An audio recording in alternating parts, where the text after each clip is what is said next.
right, hey JB, looks like metal work is underway. Yeah. What's going on back here? What's the method used to, we already saw the rot in a previous segment where there was rust in the trunk floor. So can you tell us how you tackle that? Firstly, you never use the word rot or rust. Okay. It's one of those things that you just don't want to do. Okay, so right. We're going to call this natural damage. Okay. Nature's process. Nature's process of aging. Yes. Okay. And as we all get older, you know, things happen. And you can see that right now. All right. In the bigger picture, most of these cars, you got to remember how old they are. That's one thing that kind of you don't really process right away. But this car is really old. Half a century is more than half a century. So where has it been all that time?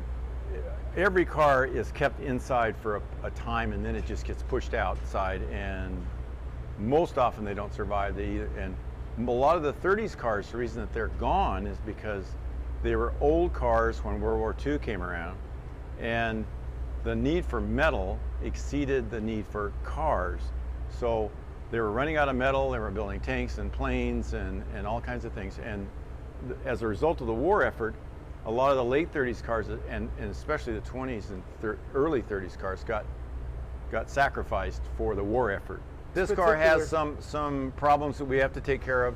A lot of times people just throw carpet over it, and that's not really necessary. The problem is that metal fabrication is kind of an art unto itself, and a lot of people are intimidated by it. We didn't have the ability to simply overlook it. We had to learn how to do it, and a lot of it is pretty straightforward, and we're going to demonstrate here in a little bit. There's been a little bit of prep here. Yes, and what we did was we cut loose the bad parts so we could kind of see what we consider to be bad, and we're not just going to cut out the bad part. We're going to take out a section beyond that so that we have a place to weld. So it's a little bit of forethought going on there. So this piece right here, for instance, is obviously in not good enough shape to be used. Yep. And because this is a unibody, we have a problem with access. We're in a typical restoration, you just take the body off the frame and then you can get access to the bottom of the body. Right. We don't have that with this type of construction. So we gotta repair this stuff at this stage, and then that also gives us access to the frame, which is really hidden by the fact that the gas tank it comes up against it on the bottom, and then this hides it from the top. So problems that would get by us are not possible. You can inspect it right, exactly. So we're doing two things here. We're replacing a bad panel. We're also looking up inside to see if we need to have any structural damage. Okay. Because the car was never really around water. Humidity can rot a car from the where you can't even see it. So now we know that it's in reasonably good shape, and we'll take the tank out. We're not going to use the tank because the tanks are a problem. Yep. And just put a brand new tank in it. Now, while we're back here, I'm sorry to interrupt. Yeah. Was this wood?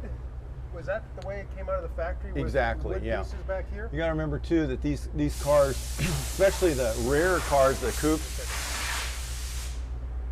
coupes and convertibles, both two-door and four-door convertibles, were not made necessarily by the factory. They were the basic chassis, motors, and the underlying body was made, and then they would go to an aftermarket firm like Briggs or someone of that nature. Okay.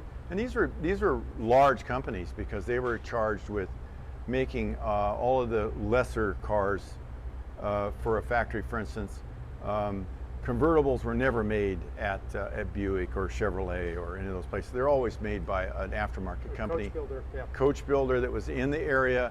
They would send over the pieces and parts, and then the coach builder would have to make the things that made it different from a four-door sedan. The factories almost never made anything but four-door sedans. So they were doing the high volume in the factory. They were doing the high volume cars. And then a partial car was sent to a coach builder. Well, the pieces of it. Now, a lot of those parts were unique to the coupes or roadsters or Phaetons, And so that company was charged with making that sheet metal. So they were big companies. okay. They were very sophisticated companies. Right. Because they were making hundreds of cars. Yeah. They were just as big in some ways as the factories we all know about, but they were kind of off to the side. And it's a part of automotive history in the United States that's really fascinating, but very little known about it. Yeah. We built a car for one of their museums and put it in that museum. But Okay.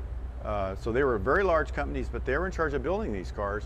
And so they had different economies, they had different ways of doing things, and that were not the same as Ford, Chevrolet, Right. or Chrysler. So there were some parts that they would make.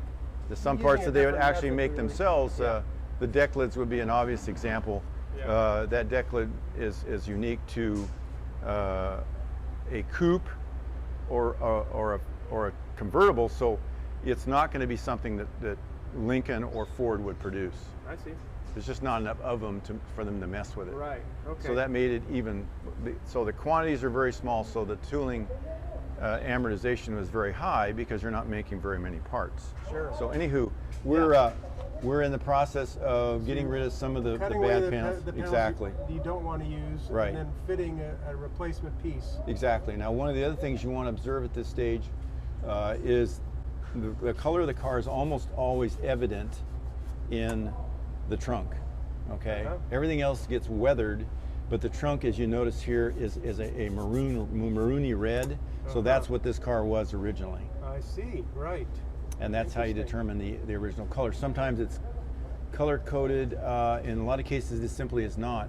But those are some of the things that you look at to try and determine the original color. And this, ironically, this car is going to be dark red again. Yeah. So it's going back to its original. Going back color, to very right? close to Yeah. what it would have been. We're gonna add some highlights and perk it up a little bit because the customer has seen another car we did. He likes that color, and so we're gonna use that same color. And it really reminds you a lot of this color. Yeah. And obviously, when I look at the rear quarter here, you would not know, looking at that, what the original color was at all. No, and in some cases, of course, the fenders get swapped out.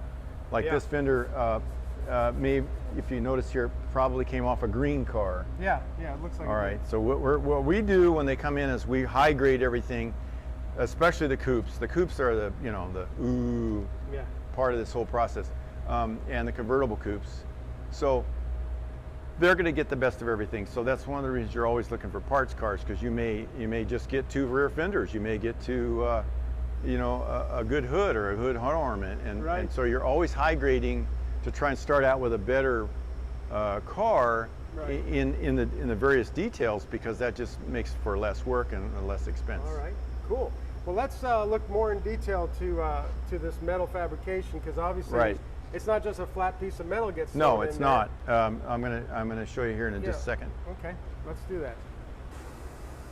So he's obviously warming the metal up here. Right. In order for the metal to deform, it needs to be hotter. It almost needs to be close to the melting point. So he's going to slowly melt. If you notice, it's starting to warp. You see the waves in it. Yep, I do see And that. if it wasn't restrained by those aluminum pieces of angle, the whole thing would just turn into like a potato chip. I see. So he's holding that in straight, and then he's going to heat this. If you heat it with a torch is a little too hot. Okay. So that's why he's using propane, because it's a little cooler, a little bit more, get more control over it.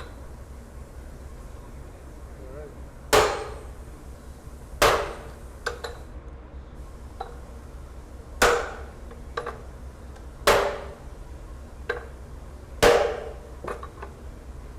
Okay. Bada bop, bada bing. Right. It's amazing. Yeah, and all of a sudden you've got the dimple there. Right, You got and it, yeah, and so you're gonna have to because- straighten that back out after. because it was hot, it bent differently than the metal around it, Right.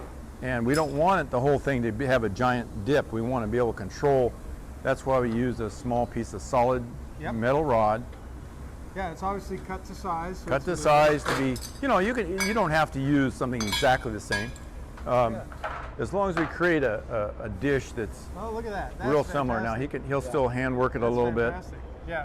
So yeah, that gets it in the bit. That basic gets to the general basic spot. shape, And now instead of just having a flat panel across there, Right. It's obviously repaired. When we get done with it, you really won't know what ever Yeah, happened. you can see he's got it all mapped out here. to Right, carry on exactly. and keep going. Exactly. Well, that's fantastic. I can't wait to see. Is this now? This piece is going in the floor. The floor Correct. in the front. Yeah. Okay. This is for the front, right, Balthazar? The front. Yeah. Yeah. This goes in the front. Gotcha. Very good.